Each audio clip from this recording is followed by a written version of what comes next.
When I moved back here and started this channel, one of the first things on my list was to make a video about all the local hot dog stands here in Huntington, West Virginia.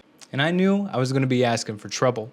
People in Appalachia don't just like their hot dogs, they will defend them. This video is bound to be controversial. Now let's be honest. This isn't exactly a fair competition. I did intend to order the West Virginia style hot dog at every location, but I might have made a mistake or two.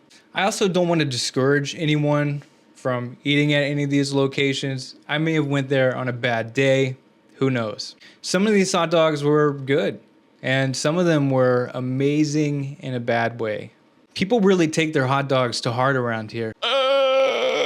If you didn't know, West Virginia eats more hot dogs per capita than any other state. 481 hot dogs per head. Now, I went a little bit into the history of the hot dog stands and the West Virginia style hot dog in the Midway drive-in video I did before. But to keep it short, the coal miners needed some cheap and hot lunch, and so these hot dog stands started popping up in industrial towns all over. Huntington, West Virginia got its first hot dog stand in 1932 when Stewart's opened its doors, slinging that West Virginia style wiener, baby, with the works. That's meat sauce, coleslaw, onions, and mustard. Steamed wiener. Steamed or boiled wiener. Like I said, I wanted to make this video when I moved back here, but the Huntington Area Convention and Visitors Bureau put on this hot dog trail challenge where if you eat at the 9 hot dog stands, you get a free shirt and a sticker. Challenge accepted, Huntington, West Virginia. Challenge completed. I took years off of my life for this shirt, but I got it. And I love it. So to complete this hot dog challenge, I had to eat at Hillbilly Hot Dogs, Stewart's Original Hot Dogs, Hazlett's Triple H Drive-In, Sam's Hot Dog Stand, Midway Drive-In, Farley's Famous Hot Dogs, Shaffer's Drive-In, Big Loafer, and Frost Top Drive-In. All right, here we go. The best hot dog on the hot dog trail goes to Shaffer's in Milton, West Virginia. Now, I really wanted a place in Huntington to win, but the Shaffer's dog, it had very fresh and crunchy slaw. It was really good.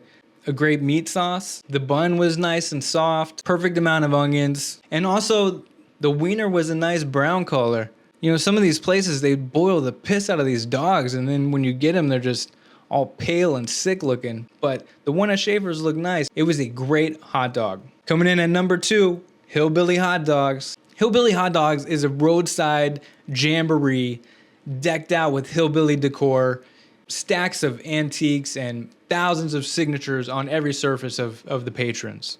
I got the coal miner, which was a deep fried weenie, chili sauce, mustard, onions, and Cajun seasoning.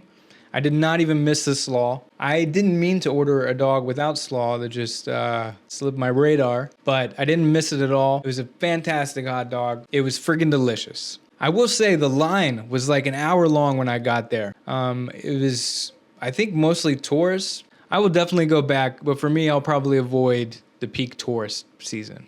Tied for 3rd place is the Midway and Frost Top. Both were good. You know, they had perfect amount of slaw, sauce, onions, mustard. They were good dogs. I say third place to them. One thing I will note is that the onion rings at Frost Top are delicious. All right, let's take a look at the Midway. And then now let's take a look at the Frost Top. I would have to eat them side by side to crown the wiener winner between those two. From here on out, I don't want to differentiate too much. You know, maybe these restaurants were just having bad days. I couldn't tell you. You'll have to try it for yourself and see what you think. 4th place is going to go to Farley's.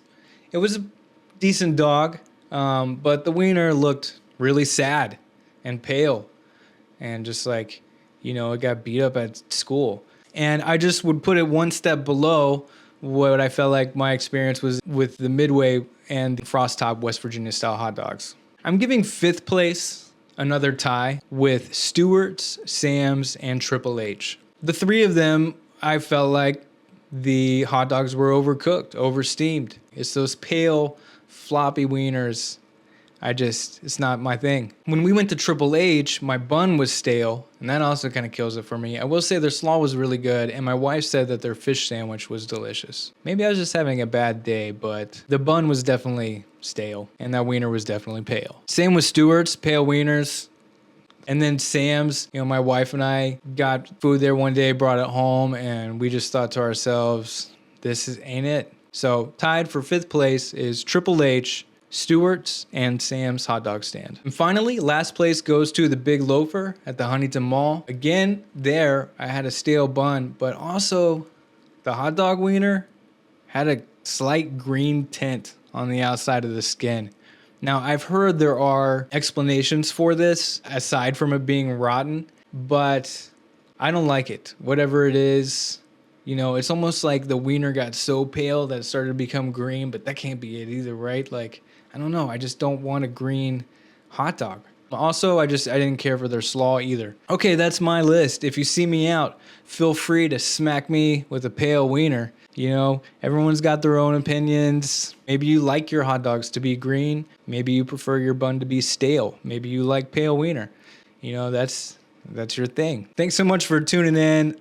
Fight in the comments. Tell me what your favorite hot dog stand is and why. Feel free to try to persuade me. Maybe I'll go back and visit these places. Like I said, this is not fair at all. Please like and subscribe. And thanks for tuning in to Huntington Rocks.